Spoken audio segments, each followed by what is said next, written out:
Donc en fait, pour être très simple, tout est composé des particules de tout, énergie, matière, espace, sauf qu'elles occupent différentes formes.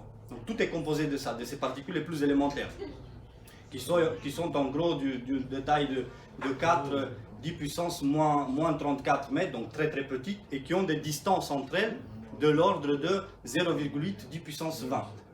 Donc elles existent partout, dans l'espace, dans la matière, dans l'énergie, donc tout est composé de ça.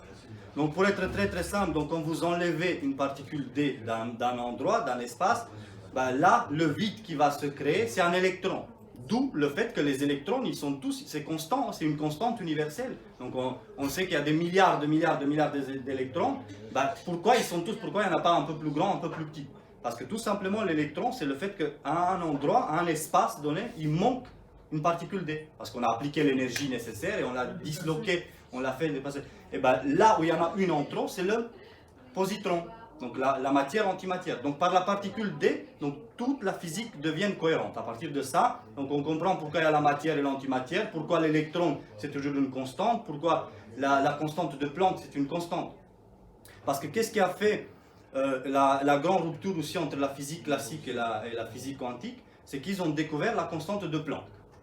Donc la constante de Planck, ça a coupé le monde scientifique de l'infini que tout le monde a accepté parce que aucun scientifique au 19e siècle ne se disait que vers l'infiniment petit, à un moment donné, on ne peut plus couper l'énergie encore une fois en deux. Aucun. Donc pour eux, c'était cohérent et c'était logique parce que même si pour l'être humain, comme on est habitué avec des choses finies, tout doit être fini, donc les physiciens et les grands penseurs, tous, ils savaient ou ils avaient au moins l'intuition que c'est pas possible que si on coupe une partie d'énergie encore une fois en deux, ça va jamais se finir. Sauf qu'avec la constante de Planck, ça a bouleversé tout. Donc du coup, et là, par la particule D, j'explique en fait, ça part, c'est fractal, c'est logarithmique, mais ça continue. Donc en fait, la particule D, c'est un multivers en miniature. Donc nous, on vit dans un grand multivers. On a des univers dedans, on a des milliards de l'ordre de 10 puissance 80, donc d'après les calculs que j'ai fait approximativement, parce que je n'ai pas toutes les données, mais je suis très proche. Donc là, on a le multivers dans lequel nous on évolue, et à toute petite échelle, donc 10 puissance moins 34 par rapport à nous, donc on revient à la même chose, sauf que pour nous, ça évolue tellement vite que c'est de l'énergie pure. Et ensuite, si vous allez de nouveau de l'ordre de 10 puissance moins 80, 90, presque 90, donc vous arrivez de nouveau, et ça va à l'infini. Mais c'est fractal. Donc, et vers le grand, donc nous on a notre multivers dans lequel on évolue, mais notre multivers, pour un multivers beaucoup plus grand que lui, c'est une particule élémentaire. Donc ça va à l'infini. Ça, c'est peut-être un des aspects les plus difficiles quand même pour accepter pour le commun de mortel, parce que l'infini, ça, c'est comment dire, c'est extrêmement long, extrêmement grand. Mais quand on parle d'univers de 10 puissance 80 oui, nombre d'univers, mètres ou centimètres ou millimètres, est-ce que la notion de temps a encore un sens à cette échelle-là? Non, pour nous non, effectivement non. Pour nous ça n'a pas. Donc quand on parle de cette particule D, ou du multivers qui est beaucoup plus grand que l'autre, la notion de temps c'est de l'énergie pure pour nous. Il y en a plus, on ne peut plus dire, ça évolue en fait tellement vite que pour nous ça devient de l'énergie pure, et avec les propriétés qu'elle a. Donc du coup chaque particule, ces particules D qui composent tout, donc chacune elle interagit avec toutes les autres par sa propre lumière, parce qu'elle émet un peu comme les étoiles, elles émettent comme les galaxies, donc elle interagit avec les autres. Cette quantité d'interaction avec tout ce qu'elle interagit, c'est l'équivalent d'un électron. D'où le fait que si une particule D n'est pas là, vous avez exactement un électron. Et là où il y en a une en trop, vous avez exactement un positron. Vous n'avez jamais un positron et demi ou 2 et demi. Vous avez soit 1, soit 2, soit 3, soit 4, soit 5. D'où le fait qu'il y a ces constantes-là. Et d'où le fait aussi que la constante de Planck existe. Parce que soit il y a une particule, entre guillemets, qu'on a détectée en mouvement, soit il y en a 2, soit il y a 3, soit il y a 5, soit il y a 50 millions, soit il y a 50 537, mais il n'y a jamais moitié ou 3/4. Il n'y a jamais. Donc c'est le fait que toute l'énergie, la matière, l'espace, donc tout est composé de ces particules D. Et donc du coup, c'est là la vraie réponse pour la constante de Planck. Pourquoi la constante de Planck? Parce que pour Planck lui-même, en 1900, il fait cette découverte, Et en 1947, quand il meurt encore, il n'est pas en accord parce que lui-même, il sait que quelque part, ça doit aller à l'infini. Ça va à l'infini, sauf que nous, on ne détecte plus les quantités d'énergie encore plus petites. Parce que pour que nous, on détecte une énergie, il faut qu'une particule, une de ces particules, elle bouge. Donc, genre, quand il y a un photon qui passe, il y a plusieurs particules en fonction de la fréquence. Donc, vous connaissez la fréquence multipliée par la constante de Planck. S'il y a un photon, bah, c'est un nombre de particules D qui ont été mises en mouvement. Donc, d'où le fait qu'on a toujours cette constante. Donc, mais pour eux, dans leur esprit au 19e siècle, 20e siècle, donc en fait, il devait y avoir toutes les quantités possibles d'énergie parce que ça allait à l'infini vers le petit et ils ne voyaient pas ce côté fractionné, fractal. Sauf que si on observe rien qu'autour de nous, donc vous voyez bien qu'on a l'univers, mais l'univers lui-même est composé des galaxies. Les galaxies eux-mêmes, elles sont formées dans des amas de galaxies. Et ensuite, si on va à l'intérieur des galaxies, on trouve des étoiles, on trouve des planètes. Et même à nos échelles, donc on voit bien que même si on diminue vers de plus en plus petit, on arrive à des molécules, des atomes. Mais en fait, à chaque fois, les choses sont quand même, elles composent, il y a des choses plus petites qui composent des structures plus grandes. Donc les atomes, ils composent des molécules, les molécules composent des structures, des objets plus grands, soit des astéroïdes, soit des planètes, soit des étoiles, soit des êtres complexes comme nous, dans un environnement qui le permet, et ainsi de suite. Mais vers le bas, donc la particule la plus élémentaire qui forme en même temps l'énergie, la matière, l'espace pour nous, donc ça va jusqu'à la particule D, et c'est la constante de Planck. Et ça, c'est accepté déjà depuis 1900, parce que on sait que n'importe quelle quantité d'énergie qu'on va mesurer, que ce soit le poids, notre poids ou énergie sous n'importe quelle forme, donc c'est toujours un multiple de la constante de Planck. Donc ça, depuis que ça a été découvert, ça a été un choc pour la communauté scientifique parce qu'ils n'arrivaient pas à concilier ça avec l'infini. Parce que du coup, comment ça se fait que l'énergie à un moment donné, on ne peut pas avoir moins d'énergie que ça? Ben, la réponse est tout simple, parce que s'il y a moins d'énergie qu'à ça, elle ne mettra pas en mouvement une particule D. Donc du coup, nous, on ne va pas la ressentir. Donc d'où ça fait qu'il n'y a qu'une énergie qui est équivalente à une particule qui va être en mouvement, qui va être ressentie pour nous. Donc pour comprendre plus facilement cela, donc il faut comprendre tout simplement l'inertie à toutes les échelles, donc les lois de Newton, les lois du mouvement. Donc en fait, si vous essayez, faites une expérimentation tout simple, donc essayez de taper un objet, mais avec pas assez de force, vous pouvez lui appliquer de milliards donc, de vecteurs de force, d'impact, mais il ne va pas bouger. Donc s'il n'y a pas assez d'énergie, il ne se mettra pas en mouvement. Donc pourtant, en tout, si vous faites la somme, vous avez appliqué une énergie équivalente à bouger une montagne.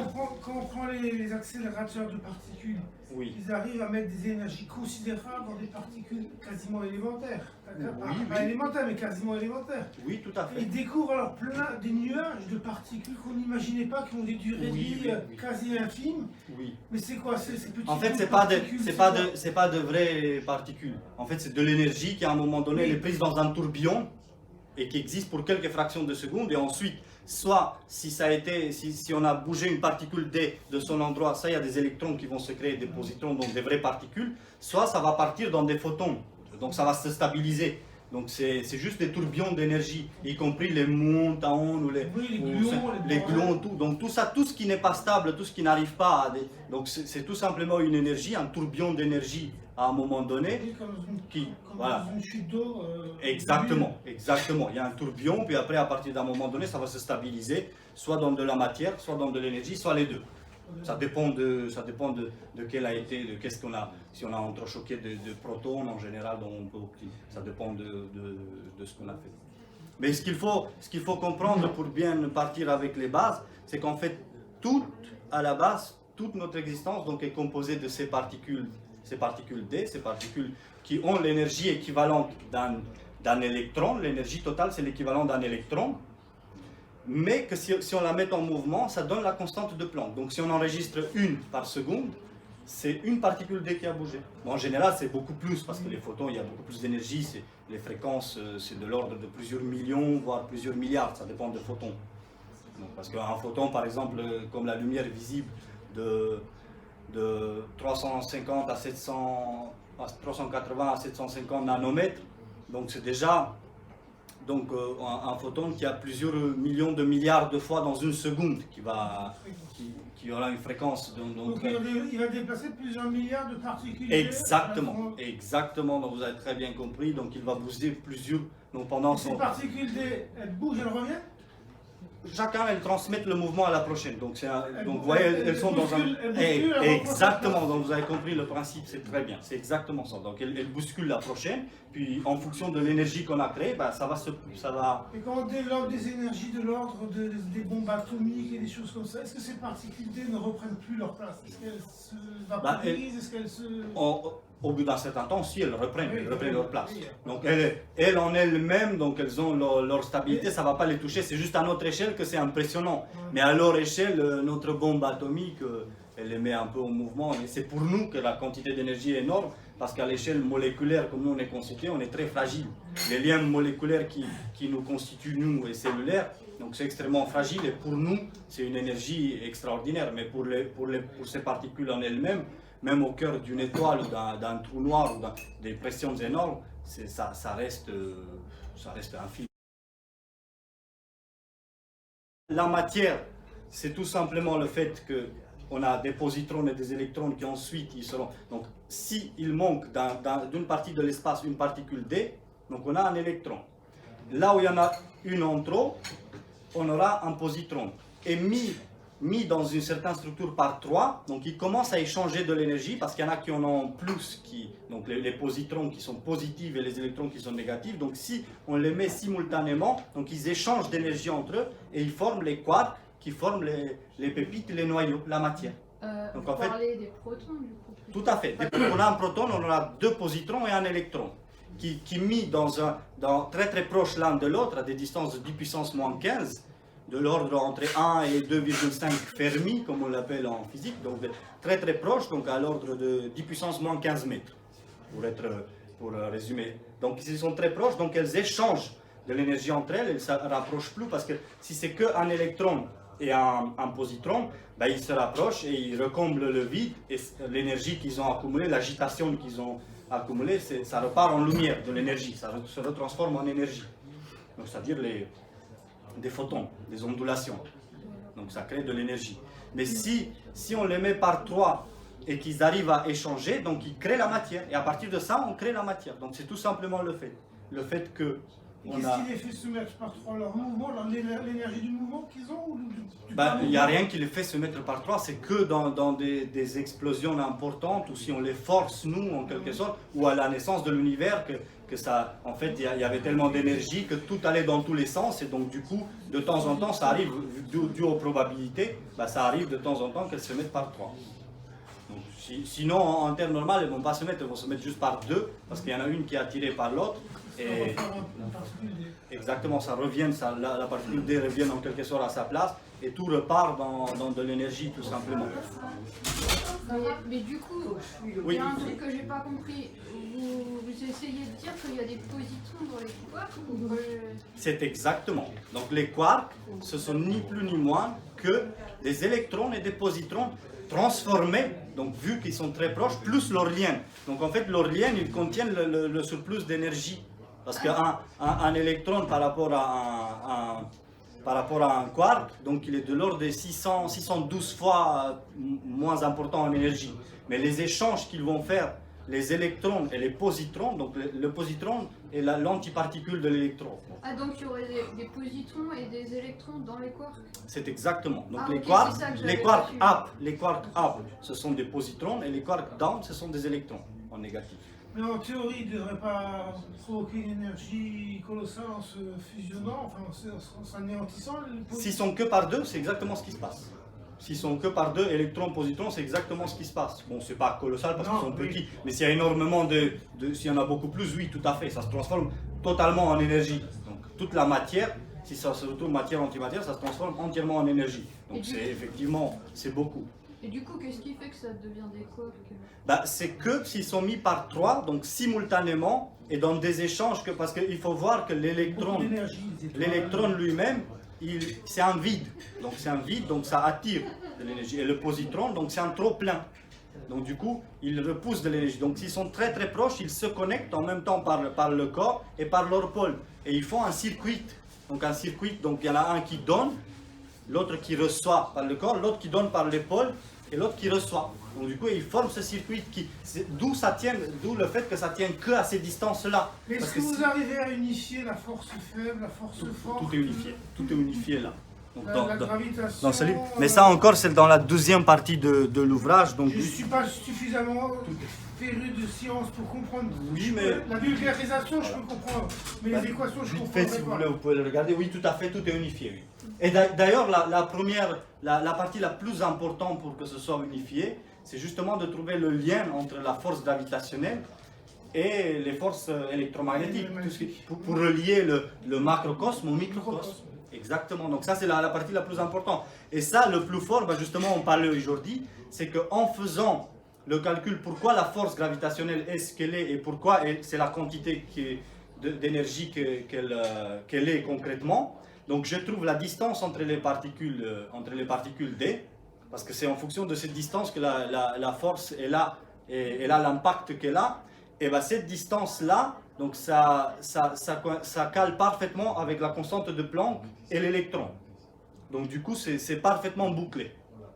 Donc ça s'explique donc par la particule D, par son énergie, par la distance qu'elle a. Donc ça s'explique parfaitement, ça explique en même temps le macrocosme et le microcosme, de manière plus que cohérente. Donc c'est entièrement ça. Il n'y a même pas, parce que s'il y avait, moi je suis d'opinion, et dès le départ, comme je t'avais dit, si j'avais juste un seul doute, un petit doute, une petite virgule, j'aurais pas fait ça. J'aurais fait autre chose, je ne l'aurais pas fait. Oui. Est-ce que dans cette vision de l'univers que toi tu as, est-ce qu'il y a un Big Bang ou c'est une éternité?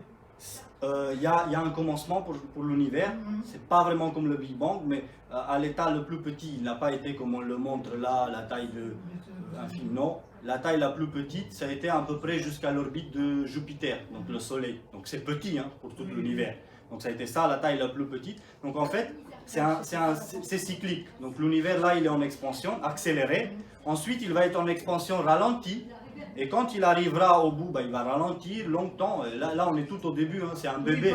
Et après, il revient d'abord dans une expansion accélérée, dans une implosion accélérée. Il revient jusqu'à quand il implose sur lui-même de nouveau et il donne naissance au suivant.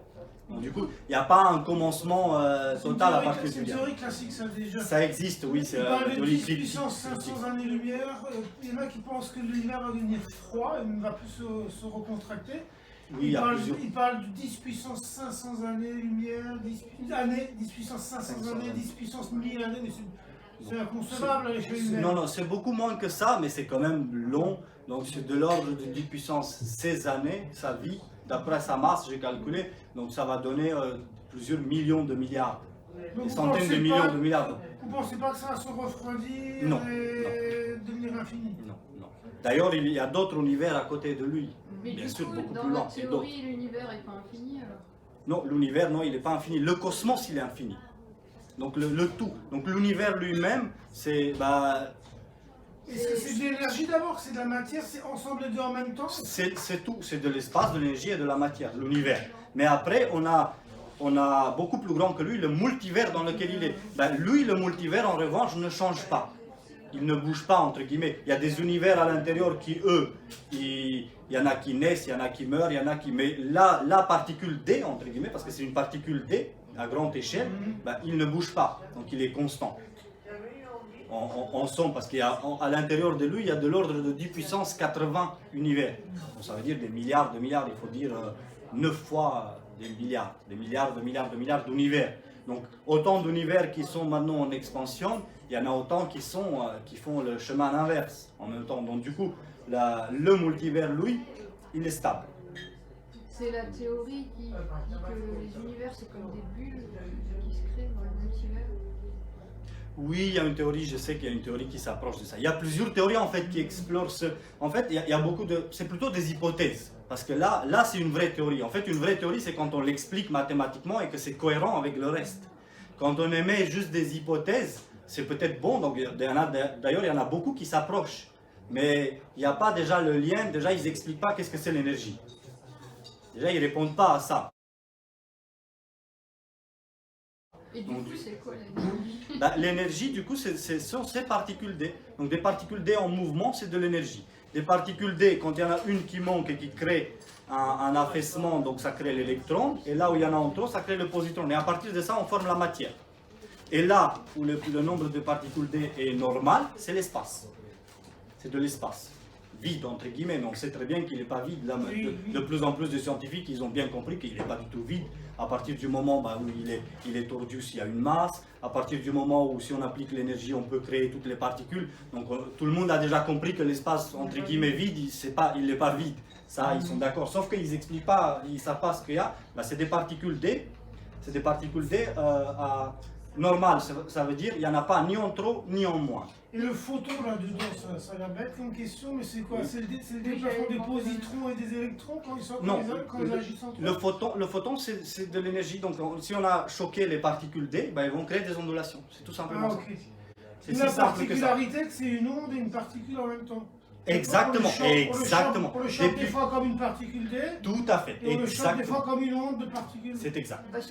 D'où la particularité qu'il ait les deux. Parce que ça crée ces ondulations, mais du que c'est aussi une particule. Effectivement. Depuis Newton, il y a eu masse. Est-ce que vous avez réussi à déterminer une masse de cette particule D? Bien sûr, bien sûr. Mais les photons, c'est aussi de l'énergie. Ça s'approcherait, vous pensez physicien sur le photon, ça s'approcherait du photon? C'est tout simplement, la masse, c'est tout simplement la constante de Planck divisée par la vitesse de la lumière au carré. Donc c'est le EMC carré. Ça s'applique le EMC carré de Einstein, donc on l'applique là parfaitement. Et on obtient sa masse. Sauf qu'il faut quand même tenir compte du fait qu'on ne va pas séparer la masse de la vitesse au carré, concrètement. Mais comment les particules D échangent de la lumière? Comment ça marche? C'est leur propre lumière à leur échelle. Donc vous voyez bien autour de nous, tout émet de la lumière qu'elle reçoit. Si ce n'est pas une étoile, de la chaleur, par exemple la planète maintenant, elle émet plutôt de l'infrarouge. Donc elle reçoit de la lumière qui est à peu près 20 fois plus énergétique, la lumière visible. Et elle émet de l'infrarouge, elle redistribue cette énergie. Donc cette énergie, elle se perd jamais. Donc ce sont des particules D qui vont être mises en mouvement par la Terre aussi. Donc à l'échelle du multivers, le multivers il échange avec les autres multivers, il échange de l'énergie. C'est pour ça que la lumière est une onde. Quand les particules D s'entrechoquent les unes sur les suivantes, ça fait une onde. Voilà. À la base, ce sont les mêmes particules, ce sont toujours les mêmes particules D qui sont la cause de la force gravitationnelle telle qu'elle est, et la cause de l'électron tel qu'il est et du photon tel qu'il est. Donc une particule D en mouvement, c'est un photon. Une particule D qu'on a extrait de là, c'est un électron. Et les particules D qui sont dans l'espace et qu'elles reçoivent de l'énergie parce que l'espace réagit quand il y a une masse sur place, réagit comme... Parce que voilà, c'est ça que je n'ai pas expliqué encore. Il y a beaucoup d'éléments en fait, comme on est en train de parcourir tout, mais... Donc en fait, je n'ai pas expliqué encore pourquoi la force gravitationnelle, pourquoi il y a l'attraction gravitationnelle qui est d'ailleurs, pour répondre d'abord à la question, il faut d'abord parler de ça. Donc pourquoi les corps, pourquoi la masse, pourquoi la force gravitationnelle. Donc en fait, pour simplifier, un objet qui a une masse, donc tout ce qui est matière, donc c'est une énergie, ce sont des particules D, des ondulations, des énergies, si on simplifie, qui circulent à l'intérieur. Donc dans une certaine autarcie. Mais n'oublions pas que dans l'espace vide, les particules D, toutes, elles émanent, elles reçoivent de l'énergie de manière équilibrée. Parce qu'elles sont toutes identiques, elles reçoivent de l'énergie. Donc du coup, s'il y a un endroit où l'énergie circule dans un circuit interne, dans un circuit un peu en autarcie, cet endroit-là, c'est-à-dire là où il y a la Terre par exemple, il est perçu comme une dépression. Parce qu'il n'envoie plus de l'énergie vers l'espace. Donc c'est perçu comme une dépression. D'où l'espace qui va se courber, donc c'est-à-dire l'espace qui va envoyer de l'énergie dans cette direction-là. Et c'est ça la force gravitationnelle qui n'est pas une force d'attraction, qui en réalité est une force de poussée de la part de l'espace. En fait, c'est l'espace qui nous pousse sur la Terre. Et si je reviens à l'énergie, oui. Est-ce que c'est en quelque sorte un déséquilibre ou pas du tout? La matière, on peut dire. L'énergie elle-même, bah, si on pourrait dire que oui, c'est un déséquilibre. On pourrait le dire que il y a un peu plus d'énergie qui vient parce que l'électron, s'il n'y en a pas, c'est à l'échelle de particules D, c'est que toute l'énergie circule de toutes les directions dans toutes les directions de manière équivalente. Et à partir du moment où il y a d'un côté qu'on a appliqué un peu plus, il y a un déséquilibre, on peut dire, oui, effectivement, qu'il y a un déséquilibre. Il se déplace. Exactement, le déséquilibre, il se dépasse. On peut l'appeler comme ça, hein, ça reste tout à fait. C'est un déséquilibre par rapport à la stabilité de l'espace où il n'y a rien et où l'entropie est minimale, où toutes les particules D, elles sont rangées de manière la plus parfaite possible. Et les particules D, elles sont rangées comme ça de manière régulière Oui, s'il n'y a pas une énergie qui va se présenter, en fait c'est un peu la scène sur laquelle tout peut prendre naissance, donc sur laquelle glisse en quelque sorte la matière et l'énergie. L'énergie et la matière c'est la même chose en fait, donc sur laquelle glisse, se transmettent de particules en particules, en gardant leur forme, l'énergie qui nous compose et qui compose tout. Et du coup, cette énergie, elle va passer comme ça, comme des ondes, des ondulations dans l'eau, oui, tout à comme fait. des petits grains. Exactement, ça va se déplacer parce que ça fait partie, c'est de la même, la matière de base, elle est la même. Les particules D sont à l'origine, sont la base autant pour la matière, pour l'énergie, comme pour l'espace. Donc du coup, ça fait que se déplacer donc en énergie, des circuits d'énergie qui se déplacent en permanence. Mais ça ressemble plutôt à des ondulations dans un solide, dans un liquide ou dans un gaz, ou c'est encore autre chose? Bah, ça pourrait ressembler, le plus proche ce serait quand même dans un solide. Donc, dans un solide, dans quelque chose de très très solide et des ondulations, si on veut faire une parallèle. Donc ce serait ça. Donc quelque chose de quand même rigide. Oui, extrêmement rigide et donc ces ondulations qui se déplacent à l'intérieur, on pourrait faire une comparaison. Même si finalement c'est par rapport à notre pensée, parce que dès qu'on parle du solide rigide, c'est plutôt ça permet pas le passage, alors que l'espace est justement à l'opposé, il permet le passage de tout. Donc ça arrive en quelque sorte, ça traverse. Par là, ça permet le passage d'un mouvement. Oui, le mouvement. Sauf que pour nous, le solide, du point de vue moléculaire atomique, ça bloque, ça ne laisse pas passer. Mais entre guillemets, l'espace. Pourtant, le solide, c'est quelque chose qui fait que de vibrer dans tous les sens. Oui, tout à fait. C'est que de l'énergie qui est emprisonnée et effectivement à l'intérieur. Et même sur lui-même. Enfin, oui. Mais effectivement, il y a ça reste d'une manière assez ordonnée et plus ou moins ça revient. Si ça reste d'une manière ordonnée, en fait il y a quelques principes qui font. C'est le principe déjà de Newton. Donc l'inertie déjà. Les lois du mouvement, l'action-réaction. Donc en fait, en partant de ces principes qui restent valables, c'est ce qui donne la forme, c'est ce qui fait que déjà la matière reste et elle ne se disperse pas. Parce que quand on a un électron qui s'est créé, à partir d'un moment donné, l'énergie n'est plus suffisamment forte pour que cette énergie se disperse, pour que les particules débougent. Donc du coup, en quelque sorte, ce vide reste emprisonné là. Parce qu'à partir d'un moment donné, quand on s'éloigne du centre, du cœur, donc l'énergie est trop faible pour que ça se disperse encore plus. Et donc du coup, ça reste emprisonné. On a un endroit où il y a un vide.